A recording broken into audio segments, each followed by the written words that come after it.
The material for the brush handle is this plastic pellet, which is melted at high temperature and formed in a mold. The machine can produce 20 brush handles per minute. These colored rubber particles are also used to make brush handles. High temperature melting of rubber particles and brush handle combined into one. Not only as beauty but also anti-slip. This transparent plastic pellet is used to produce semi-transparent or fully transparent brush handles. Nylon fiber is the raw material for making bristles. This machine can fill up a toothbrush every 3 seconds.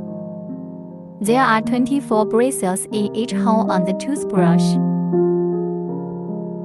Automated equipment does not require manual participation to avoid secondary pollution.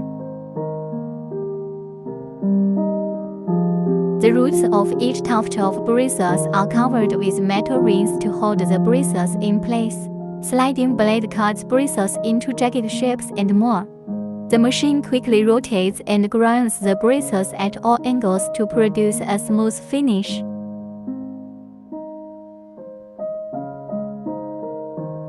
We support custom brush handle bristles and logo. Welcome to inquire.